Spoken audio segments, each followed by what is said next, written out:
In Canadian federal politics, the Canucks trying to salvage a country. These are their stories. Research shows that an emotionally present male partner is the single biggest predictor of a happy, healthy marriage. For those reasons, today we are launching a national conversation on men and boys' health. The input we'll gather will shape Canada's first men and boy health strategy to be released later in 2026. Starting today, Canadians can visit canada.ca/healthymen to learn more about the conversation. And beginning March 2nd, all Canadians can submit feedback through an online form on the same website. The online form will remain open until June 1st.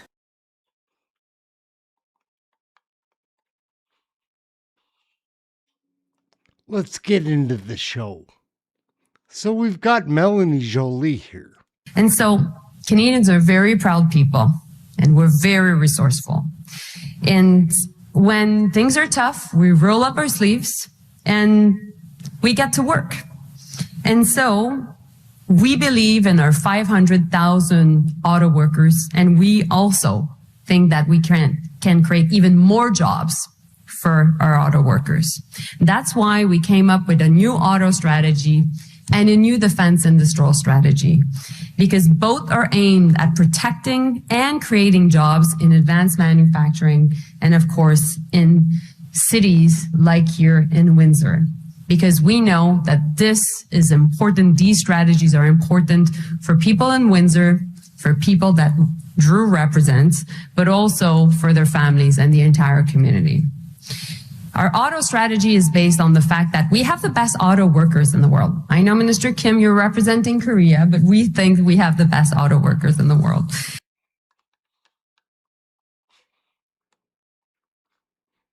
Strategy is so important, yes, for our Canadian forces, our strong men and women protecting us and keeping the world as a peaceful place. But at the same time, we think that this is something that this industrial strategy can be used as an economic stimulus to help a lot of the sectors that are so key to so many regions of the country. We think that this strategy is so important, yes, for our Canadian forces, our strong men and women protecting us and keeping the world as a peaceful place. But at the same time, we think that this is something that this industrial strategy can. The way you understand me, the way you move, the way you...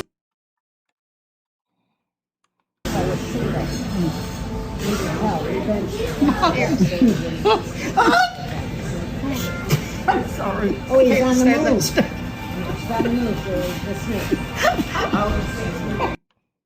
move. The average response time, even here in an urban center, is between 7 and 11 minutes. And if you think of what an assailant could do to you, particularly if they're armed, even if it's not a gun, if it's a knife, what can a 200-pound guy do to me in 7 to 11 minutes with a knife? Right. So if I don't have any better method of defending myself, what's going to happen to me? I am not going to make it. So yes, you are more or less helpless. You call 911. Reveal, which is a very serious charge, could be a criminal charge actually, because his son is a very good player for a very good college and makes money with NIL. So there's a serious conflict of interest, but we'll take him. We waive his conflict. And Marco has a conflict of interest that he didn't reveal, which is a very serious charge, could be a criminal charge actually, because his son is a very good player for a very good college and makes money with NIL.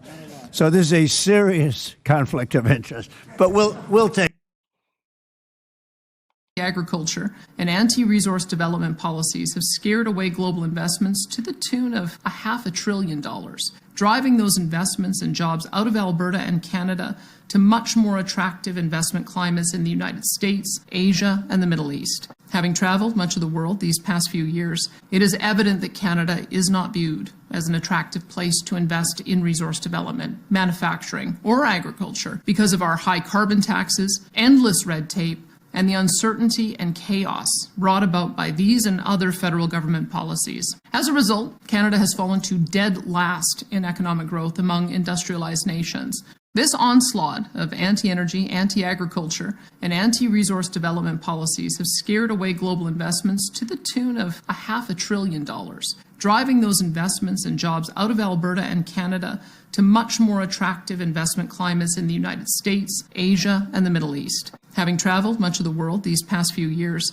it is evident that Canada is not viewed as an attractive place to invest in resource development, manufacturing, or agriculture. Earlier, when I was a kid, I had a cleft palate or a club foot, and none of you would laugh. Come on. But it's okay to laugh at stuttering. Yeah. I'm not being critical of you, but think about it. It's the one place where people think you're stupid. Oh, really? I'm a hell of a lot smarter than most of you. But all kidding aside, if I told you all earlier, when I was a kid, I had a cleft palate. Here's Now, my champion, Melanie Jolie. Ryan Garrison posts the best things on X. Get along very, very well. Now, my champion, Melanie Jolie. We get along very, very well. She is my champion. Super, super smart. Super, super charming, and just an incredible person. Anytime she needs something, she just twists my arm and I give up right away. So, Melanie, thank you for your leadership. Now, my champion. Jolie.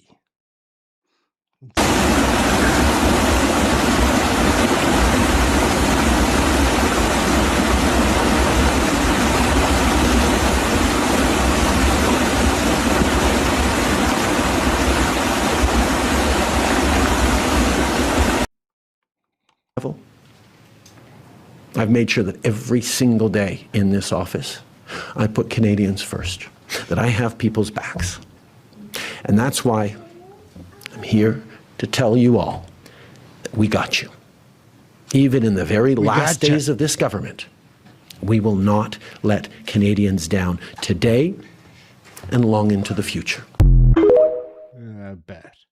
With you, what do you make of what you've heard from Prime Minister Mark Carney about sort of this question that was put to him? Come on, well, Katie. That clip sounded very clear, Katie, but over the last number of days, there have been seemingly contradictions. We support the air bombing campaign and what's happening right now, Israel and the United States, but then there was a bit of double clutching by his ministers of foreign affairs and defense saying, well, we need to cease the bombing campaign, revert back to diplomacy. The Prime Minister himself rightly said that, those are preferred options, said he was regretful about supporting this campaign, that it's come to this. And then today or yesterday, depending on the time zone, said that we may get involved, even though we haven't been asked. So there are some confusing and not too clear statements with respect to the Canadian government's view of what's happening in the Middle East. Of course, there are concerns about this becoming a broader regional war. The fact that Iran has launched missiles at some 11 countries within the region, some of those said countries are now talking about retaliation, as you would expect. And so this is a tinderbox. There's so much volatility happening there. We saw the sinking of an Iranian ship, the first time that in a conflict we have seen such a sinking since World War II. This is really uncharted territory in many ways, even in the context of recent conflicts. And this has global consequences, to be clear. And so you would hope that the government of Canada would have clear messaging on this. And I think that is not something that that Canadians should not expect from their government on something this serious. A rare victory for taxpayers and common sense. Last night, I was informed that the Liberal cabinet buckled under pressure from myself, the local First Nation, and really the people of Powell River in this country. And finally, after nearly 3 months, accepted the recommendation from Canada's energy regulator to reject the electricity export permit request from Brookfield Renewables to send Canadian hydroelectricity out of Powell River to the United States with almost no benefits to the people who live here. And this comes after weeks and months of bringing this up. We brought it up 4 times in the House of Commons. We introduced a parliamentary petition with thousands of signatures. We wrote a letter to Canada's energy regulator. And this is really a historic decision, because this is the first time in Canadian history that Canada's energy regulator has rejected an electricity export permit request, and the credit has to go to everybody who spoke out, who wrote letters, who shared this on social media, and just created so much pressure on the government. But while this is an important step, this is an important victory, it is not the end of our fight, because what happens now is it goes to what's known as a full licensing process, which allows Canada's energy regulator to hold public hearings, to conduct further investigation, and also impose conditions on an eventual electricity export, such as supplying local needs first or providing greater benefit to the local community. And my first step in continuing this fight as a local member of parliament is to demand that Canada's energy regulator, at the earliest possible opportunity, holds public hearings in the city of Powell River so that the people of Powell River can have their voice heard and have their say. This is an important local resource. These dams were built over 100 years ago to provide power to the local pulp mill that employed thousands of people, and now they provide almost no support to the local community, and people are rightly frustrated. And this is also part of a broader fight that I believe in, where Canadian resources should go towards benefiting the Canadian people first and our national interest first, especially in the context of this trade dispute and trade war with the United States. And as long as I'm a member of parliament, I am never going to stop fighting for the people of my riding on issues such as these and the people of this country. An official who has forgotten who they work for. My name is Michael Bork. I am a Canadian citizen. I am a taxpayer. I'm a veteran. And like millions of other Canadians, I am watching my country change in ways that should scare every person who values freedom. Let me make something very clear right from the start. You do not rule us. You represent us. And if you've forgotten that, then you have no business holding office. Because the job of government is not to control the population. The job of government is not to silence criticism. The job of government is not to decide what is legitimate information and what is not. The job of government is to serve the people and to protect the rights and freedoms of every Canadian. And I'm here to tell you that many of us no longer believe you are doing that. What I see happening in Canada right now is a slow, steady push toward a country where dissent is treated like danger and obedience is treated like virtue. That is not democracy. That is not freedom. That is not the Canada I grew up believing in. That Mumbai chat with the journalist, that actually he had discussions with Donald Trump. So he painted a picture that he was aware this was going to happen, so that actually he was consulted. And then the strikes happen, and then the Canadian government issues its statement. And then a few days later in Australia, the Prime Minister tells us, well, this was entirely predictable. I knew this was going to happen, basically. Well, if that was the case, to all the Canadians who are living in the Gulf, why didn't the Canadian government in that initial statement say, get on a commercial flight and get out of Dubai and get out of Oman and come back home, right? Like you can have it both ways. Sure. And this is a speech that seems, a statement that seems to want to have it both ways. And the Prime Minister's statements after are making it worse, because you're not sure what it is that he actually believes in. He says, I'm not an international law expert. Okay. Well, clearly you don't have any around you either, because you should know better. Well, and look, I mean, it didn't, I don't think that he knew like the timing or anything. I think there have been conversations about Iran, but I don't get the impression that you can't say I wasn't consulted and then say I had discussions with Donald Trump. I get it. Chantal, then Andrew, then I gotta go. Chantal. So, one, I believe that they would have handled it better if they'd been in the same time zone as the people that they should have talked to, and the fact that they were on the road did not help. But that doesn't explain why you rush to judgment. There's no excuse for that. But second, I frankly, having traveled, and you have to, with the Prime Minister and his entourage, he's not surrounded by fools. So usually on a trip like this, there will be people, I am Marc-André Blanchard, I'm not looking at you, but with diplomatic experience, that will go and talk to journalists and try to contextualize what the boss has been saying. That doesn't seem to have been happening in any way, shape, or form. If Brian Mulroney had run the free trade campaign in that way, he would have lost. Because that campaign was won by Marc Lortie and Derek Burney coming to the back of the plane to explain things to journalists.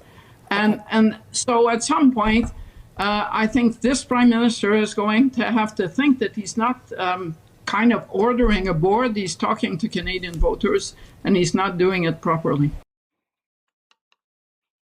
Mr. Sauvé, C-14 is marketed by this government as a bundle of sweeping reforms. In reality, Canada and law enforcement are not getting this. The bill's stated objective is to make stricter bail laws and address violent and repeat offending and organized crime, and tougher sentencing laws for serious and violent crimes. This must be a deja vu moment for you, Mr. Sauvé. As you recall, this was the exact messaging we heard from Justin Trudeau and David Lametti, our former Justice Minister, on the passage of Bill C-48. Both promised Canadians and law enforcement that they were listening, and adding more reverse onus charges to serious criminal offenses would lead to a greater number of violent repeat offenders being detained. The explosion of criminality over the last 3 years proves this government's approach was wrong. Although you are on record of being supportive of C-48 as being a positive first step, are you now guarded with C-14's addition of more reverse onus provisions to criminal charges? Not at all guarded. First step leads to second step, which hopefully leads to third step. And I think we're also on record about talking about how when you talk about bail and the administration of justice, it is a partnership. Would you agree with me on 48, there was no second and third step by this government? What I'm suggesting is here we are at the second step. A second attempt, maybe even a third attempt at bail reform. Started with the disastrous addition of the principle of restraint in Bill C-75. C-48 was a failure. Let's hope 14 brings necessary changes to law enforcement and Canadians. He's charged 4 men with sex trafficking girls as young as 11 years of age. Yet within 24 hours, these disgusting criminals were released on liberal bail. Let that sink in. Grown men charged with exploiting young girls are now walking free. Wow.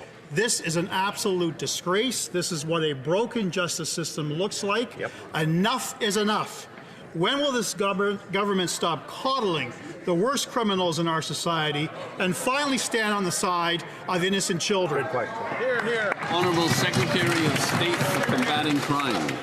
Thank you, Mr. Speaker. Just today, I was with Peel Regional Police at a human trafficking symposium, and we talked about these issues with survivors. It's really important that criminals of this type, this heinous crime, get the sentences that they deserve, and that is why, Mr. Speaker, we brought in place bail reform. Had the Conservatives cooperated, we could have had it passed before Christmas, but they chose to obstruct. I'm glad to see that the legislation is now progressing, and we could put an end to the revolving door. Here, here. Victims of abuse back in danger.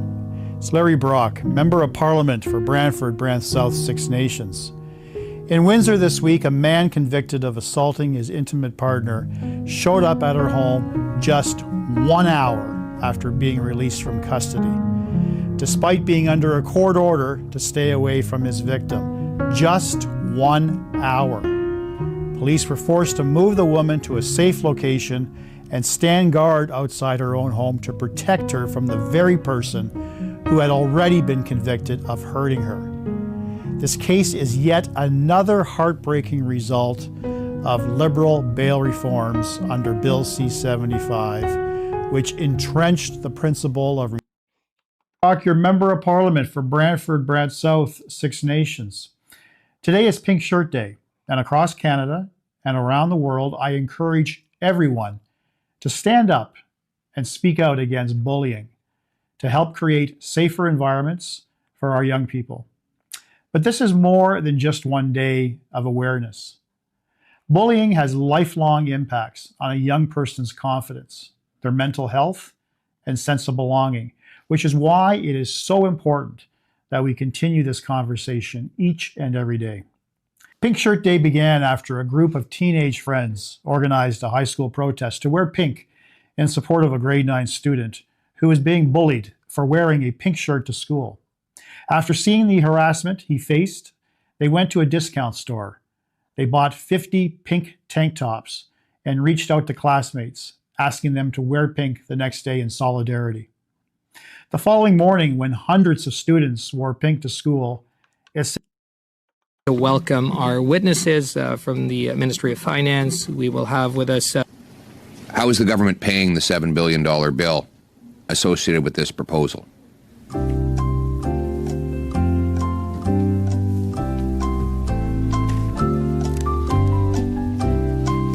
That question is directed to who, Mr. Poilievre? Anyone who wants to answer it.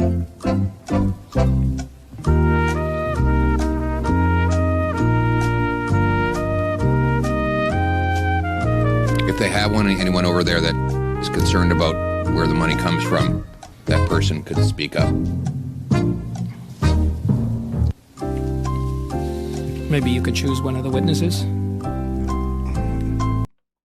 Australia, both hot destinations. I would have thought Mr. Carney would have packed his own pair of flip-flops. It turns out he himself became the flip-flop. It's not just Iran and his statements around that we need to put attention towards. It's, of course, also his conflicting information out of his government, his officials, and himself about the role of India and potential interference in our democratic processes there. And so I think, again, Prime Minister Carney has displayed why it is that his staff has kept him away from the cameras, because there is a lot of incoherence right now and a lot of disorganization within. Line is a thought-terminating cliche of realpolitik, paraphrased from Machiavelli and retooled for liberal duplicity. Here it is at Davos, a month before U.S. missiles rained down on Iran. So we're engaging broadly, strategically, with open eyes. We actively take on the world as it is, not wait around for a world we wish to be. So I'll come back to what that statement does. I think the upside of Mark Carney having captured global attention is that he may wake a lot of folks up to the core job of the liberal figurehead, which is to sound intelligent, measured, and balanced while being a batshit, bootlicking protector of the ruling class. Consider his press conference yesterday in Australia, when he was asked to clarify Canada's position on the illegal American-Israeli attack on Iran.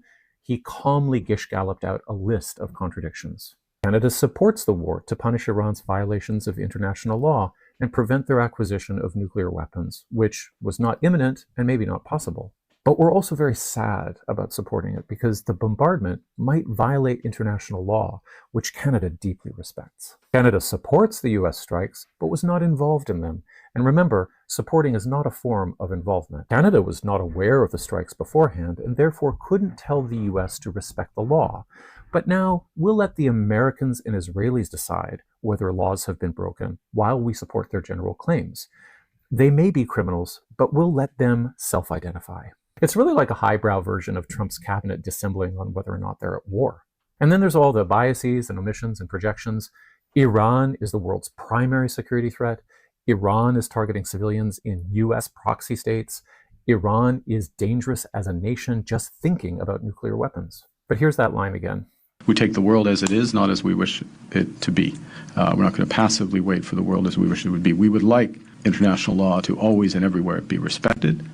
Canada's intention, Canada's policy itself is to always and everywhere respect international law. So what is this world as it is? Carney's making it sound like he just stumbled into a foregone conclusion, finding, as Machiavelli did, that, quote, men are ungrateful, fickle, simulators, and deceivers. Interview. But come on, we've done this before. You never sit down with me. So just answer. I'm looking in my inbox for the request that you sent in for the interview. What happened? But I'll tell you what. If I come to Australia, We'll do a sit-down interview, but it'll be like 5-10 minutes, if that's okay. I'll hold you to it. Thank you, sir. Always a pleasure to see you. Mark, he's a very nice guy. He lies with a smile.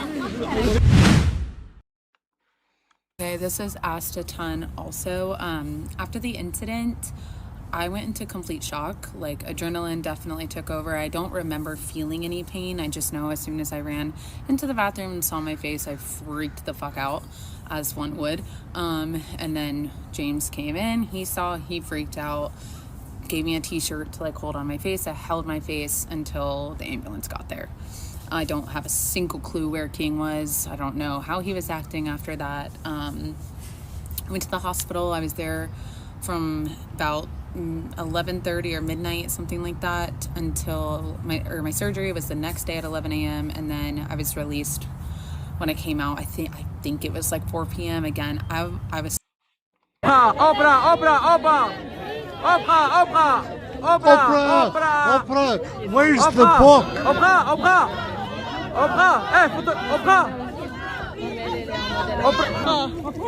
Happy to see you, Oprah. How was the show?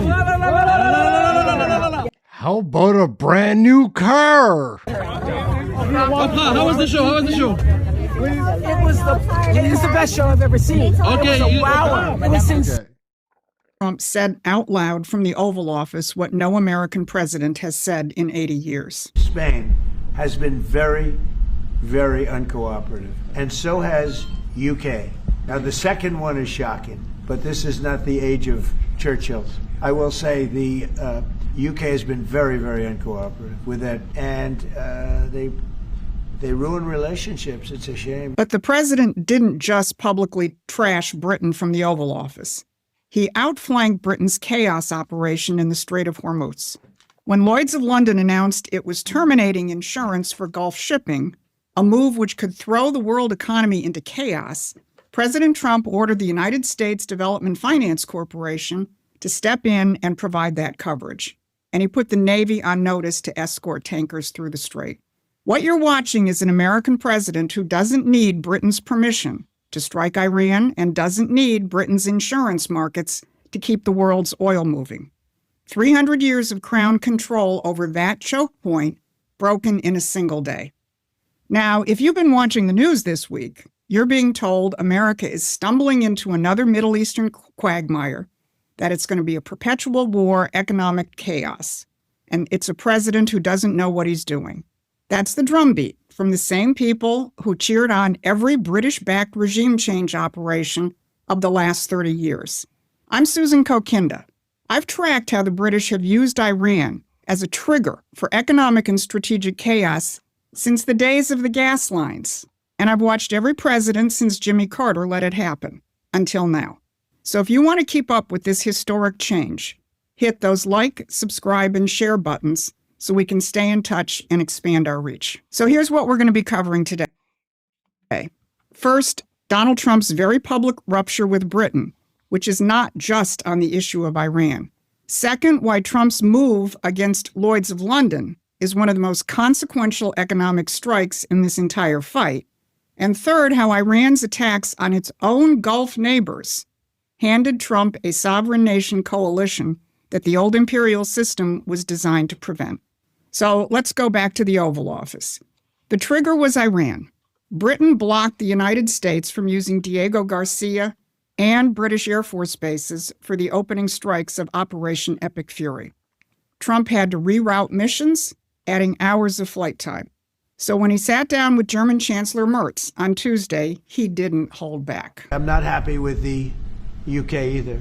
That island that you read about, the lease, okay, he made it for whatever reason, he made a lease of the island. Somebody came and took it away from him. And it's taken 3-4 days for us to work out where we can land there. It would have been much more convenient landing there as opposed to flying many extra hours. So we are very surprised. Despite the fact that Britain relented on March 1st and allowed the U.S. limited use of its bases for defensive purposes, Prime Minister Keir Starmer drilled down on Britain's opposition to Trump's actions in Iran, speaking to Parliament. We all remember the mistakes of Iraq, and we have learned those lessons. any UK actions. Keir Starmer, get real. Like, he's, oh my God, don't want to be banned from that country. Must always have a lawful basis and a viable, thought-through plan. I say again, we were not He's as low as they come. involved in the initial strikes on Iran. Gross. And we will not join offensive action now. He said, "We all remember the mistakes of Iraq." That is pretty rich coming from the land of Tony Blair. But then the prime minister dutifully reported the talking point, which came from the Empire's think tank, Chatham House, a few days ago. He said, "This government does not believe in regime change from the skies."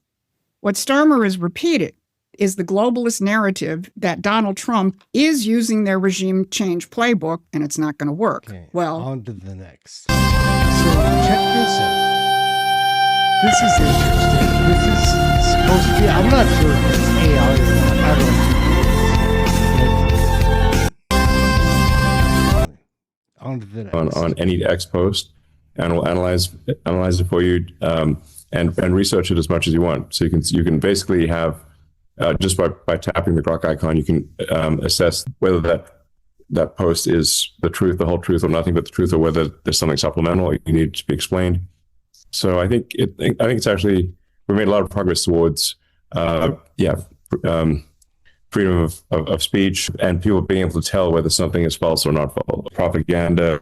The recent debanked. So many people in this country are debanked, and every day millions of people around the world are debanked for no reason whatsoever. I happen to be debanked because my father wore a hat that was red that said "Make America Great Again," and I started getting letters. I got a letter from Capital One, effectively closing 300 of our corporate accounts. I got a letter from JP Morgan Chase closing 52 of our corporate accounts. I got letters from Bank of America. These are the largest financial institutions on earth, closing our accounts for no I have 2 bank accounts. Just 2. reason. These are golf courses. These are condominium associations. These are hotels. These are restaurants that we have in the portfolio. They didn't give a damn. They wanted to take the rails out from under us. They wanted to debank us. They wanted to deplatform us, and they wanted to hurt us. And I realized very quickly that the very same people who were coming after us, those banks were also going after people in cryptocurrency who just wanted to improve the system. Why is it that you can't send a wire transfer after 5 o'clock on a Friday afternoon? Right now that makes complete sense to me as a business guy. Right? JP Morgan wants to hold your money, for 72 hours over the course of a weekend. They want to take the interest associated with tens and tens of billions of dollars that are sitting in purgatory. Is that fair to the average consumer? And by the way, is that financial freedom? You literally can't move your money for a 48 or 72 hour period of time. It's insane. It's asinine. A reminder to all our Commandant, please stand up as a Marine and stand up for America. Out. No one wants to fight for Israel. His head. Oh my God. Oh my God. Sir, thank you for your service. Free and fair elections are the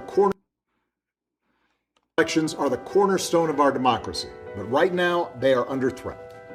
Over the past year, several Republican-controlled states have taken the unprecedented step of redrawing their congressional maps in the middle of the decade.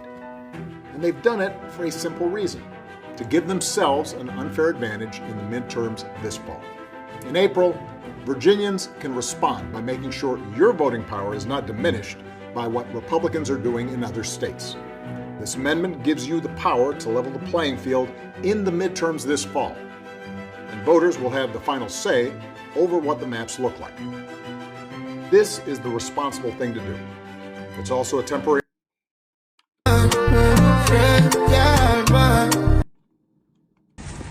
Listen, don't fucking touch me again. Yo. Trouble. Oh my God, look. Call the police. Call the police. Call the police. Call the police. You cannot do that. You cannot do that. You cannot do that. Don't touch me. Stop. Can you please move? No, he cannot. Can you please move? Hey, you pushed me. Call the police. Call the police. Mahmoudi, go down outside and tell your mom to call the police. Call the police.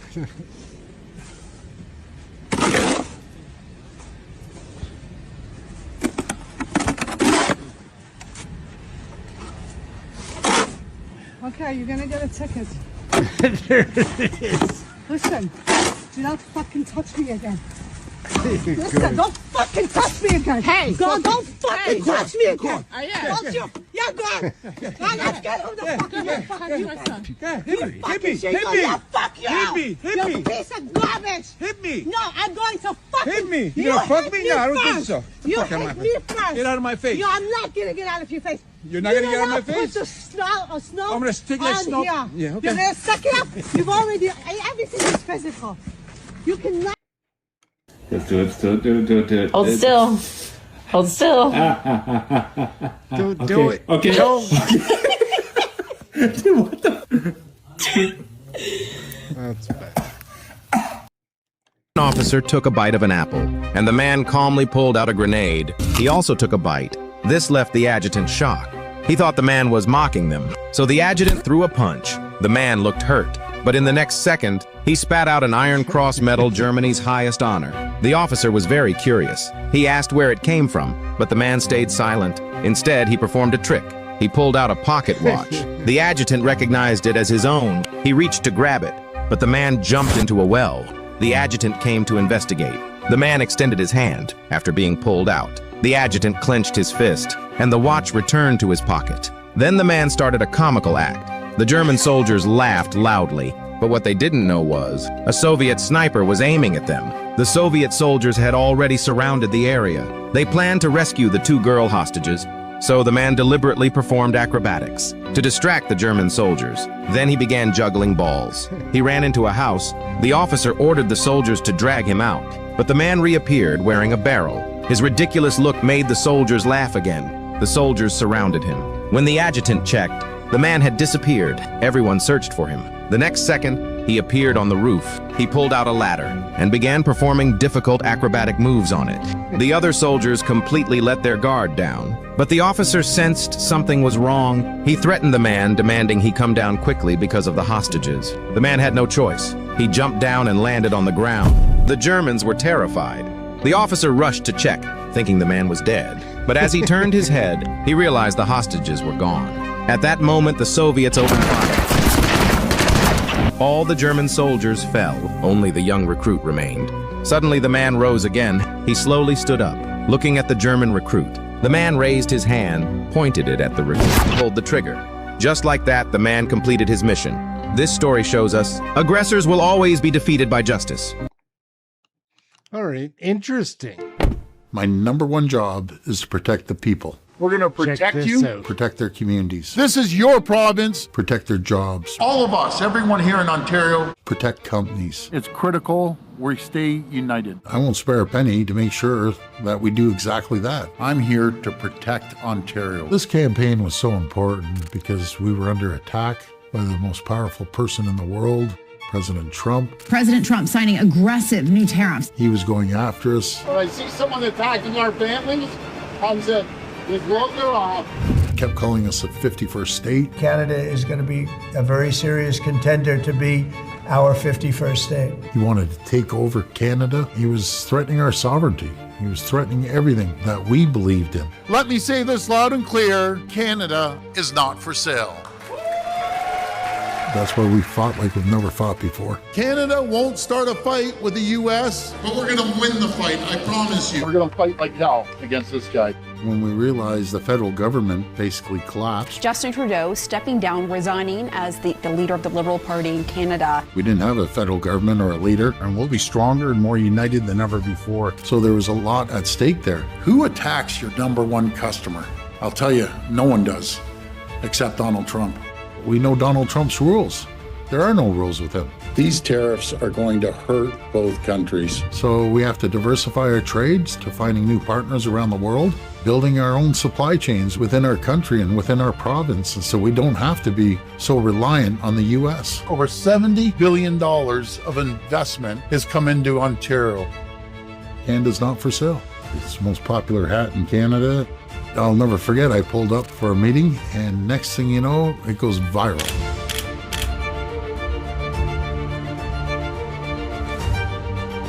Everyone was so excited. I agree that Canada is not for sale. Canada is not for sale. Well, it's definitely not for sale. It was like a badge of honor if you had one of these. You'd wear it around. The words that came up resonated with the people across the country. It was meaningful, and everyone was united. We support you 100%. Thank you. And you don't realize how big this province is until you've been on a bus and you're going from end to end. It is absolutely massive. Every single day, I felt the energy. You know, everyone's pumped up. The music's blaring. We're gonna fight for you. Boom, boom, boom. You know, I'm not gonna quit my day job to be a singer. This man is a true leader. That's enough of that. Like your speech to Davos was President Trump. I'm sure that's not because you got a standing O and he didn't. His was bigger. His standing ovation was bigger. Let's be clear about that. And let's not. Well, that's interesting because that goes to what I want to ask you, which is your system for dealing with President Trump. Every leader in the world has to have one. Yeah. And we watched your first meeting with President Trump, I think it was 8 days after your election, and the deftness was pretty impressive. I was struck, Mr. Trump was talking about making Canada the 51st state, and he said, I'm a real estate developer, and you look at that artificial line, it doesn't make sense. And you said, Mr. President, as you know from real estate, there are some places that are never for sale, like the White House or Buckingham Palace. So you kind of managed your way through there in a way that a lot of other leaders haven't managed to do. So what's your game plan for managing Mr. Trump? Here we go. Wow. Okay. Look at get ready for 21 this. minutes. I'll be able to swing that. Stretch this out. It's time for another adjacent answer. Exactly. No, the game. But look, I think the first thing is one, respect, but not obsequiousness. Right? He's president for a reason. He's had success in other areas. He's eminently, elected twice. You would say elected 3 times. He does, and. Well.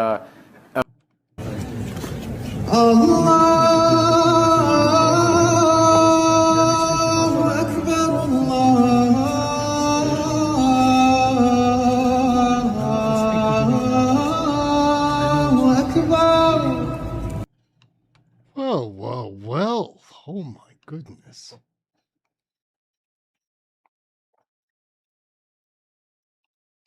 Oh, we screwed up. We don't know what happens when we do that.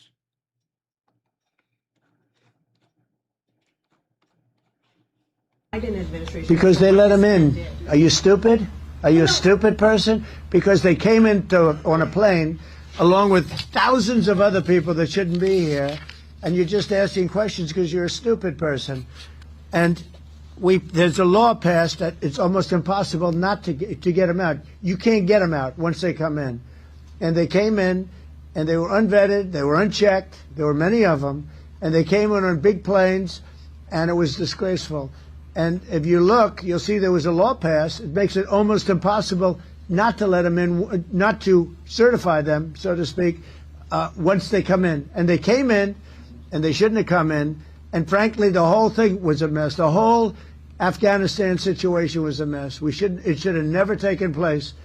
If we're going to go out, and we would have gone out because I had everybody ready to go, we were going to go out with strength and dignity and precision, and we would have left from Bagram, and we would have kept Bagram, by the way, because of its very close relationship to China and where they make their missiles.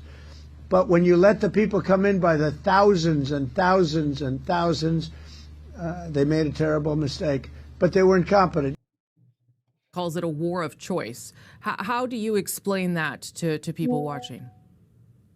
Well, what is the choice? The choice was to wait until Iran will have an atomic bomb to be dropped on Israel, on Tel Aviv or Jerusalem, or enough ballistic missiles to shower the entire country with missiles and kill as many people as they can. They never even denied this is the purpose of developing those programs. So what was the choice? The choice was for us to just wait until they kill us, which doesn't seem to me like much of a choice. And the choice of the United States was just to make sure that just to wait until Iran becomes a nuclear global power, and there will be a new nuclear race because other countries in the region would like to have the same abilities. Well, I think for force the U.S.'s hand here, box the U.S. in on this? Look, no one wants a nuclear war. No one wants a nuclear Israel, but we certainly don't want an endless war, plain and simple. What did I say? Nuclear Israel. Oh, no. Got it. Let me say that again. No one wants an endless war, but we certainly don't want a nuclear Iran. That's for sure.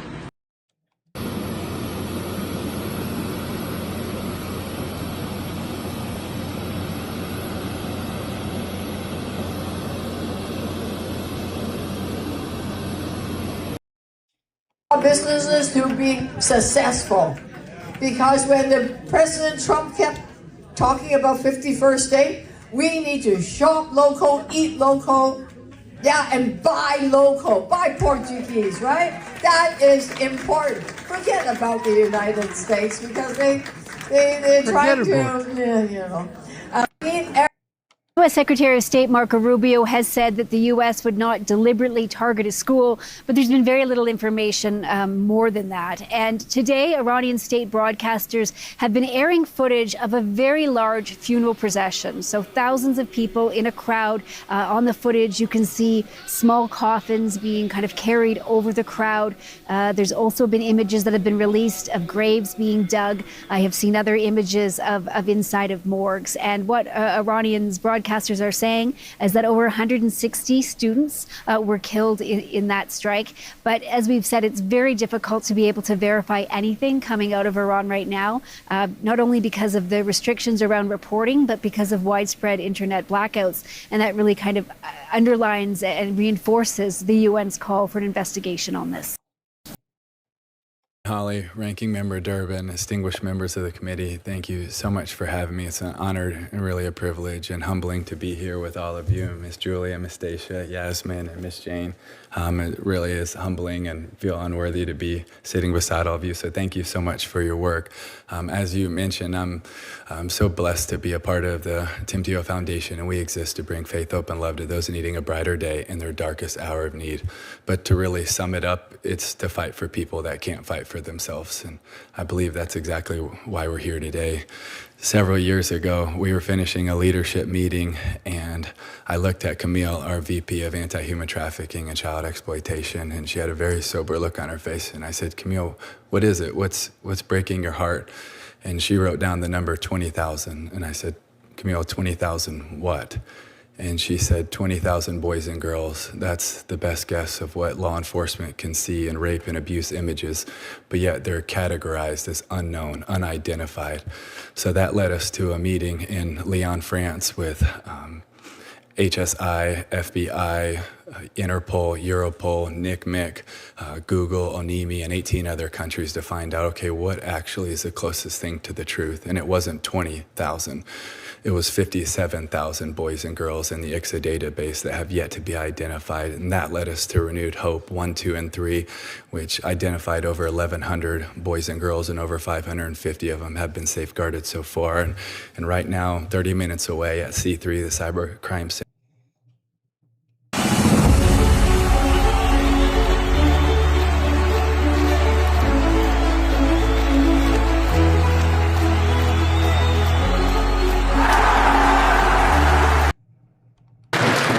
North Island, Powell River.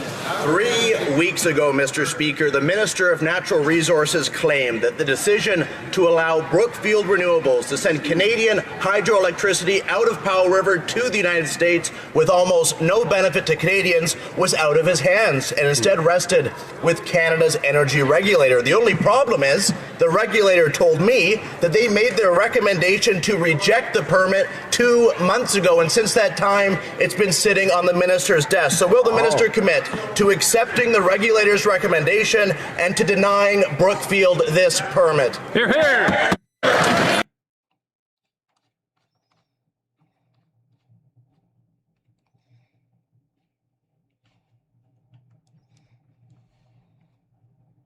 people at the Bureau of Pension Advocates. That's the people who represent veterans, because the amount of paperwork and the amount of bureaucracy and red tape that's required to go through this process, it's too much really to manage. And so this is essentially lawyers that are available to veterans in order to deal with all of that. And what's going to happen is when they lay off people at the Bureau of Pension Advocates, it's going to mean delays for thousands of veterans, thousands of them. There's about 10,000 cases, roughly, I think, that are heard every year there. What I'm hearing is that it's going to cut the number of cases that can be heard in half, which means thousands of veterans this year won't have their case heard and won't get the benefits they need, and therefore won't be able to move on with their lives. So what we're talking about here is a government that is $78 billion deficit that they're going to run on top of hundreds and hundreds of billions of dollars that they've already put on the debt. And the one place that they choose to cut is on the veterans, the men and women who have gone for this country. Research and bled, shows that their emotionally their lives in present some male cases, partner is the and single they're biggest going to tell predictor disabled of veterans, a happy, healthy marriage. For those reasons, today we are launching a national conversation on men and boys' health. The input we'll gather will shape Canada's first men and boy health strategy to be released later in 2026. Starting today, Canadians can visit canada.ca/healthymen to learn more about the conversation. And beginning March 2nd, all Canadians can submit feedback through an online form on the same website. The online form will remain open until June 1st. We invite everyone to join in on this important conversation. We did have the State of the Union yesterday. We're spending a lot of time in the United States talking about what happened. I'm curious, from your point of view in Canada, for U.S. allies and trading partners, what do you think they heard? Well, I think they heard most clearly the point that the clip that you just played, the president's point on tariffs. And what I would sort of like to say to your listeners is, I hope that Americans, American businesses, American consumers, American unions remember the trade deal that we had. And I hope they will remember what President Trump, who is the guy who negotiated the current USMCA, and once we concluded that negotiation, and it was a tough negotiation, I'm not going to lie about that, but once we concluded that negotiation, President Trump said, this is the best trade deal ever. And it wasn't just President Trump who supported it. That was a deal that Nancy Pelosi supported as well. I think it's really unfortunate that we seem to have moved into a paradigm on trade where we see these negotiations as a zero-sum game. Because I think the reality of a good trade deal is it is win-win. I'm sure. Like, we're all very concerned about what Chrystia Freeland has to say. My name's Aaron. This is Canadian Looney. We're wrapping up kind of short here. I screwed up something that I know I can fix very easily. We might be back with another show later. It's kind of fun just to scroll, right? Like, we'll get better at that intuition. We'll get better at that, I think. Anyhow, gang, thanks for watching. Aaron, Canadian Looney. We're out.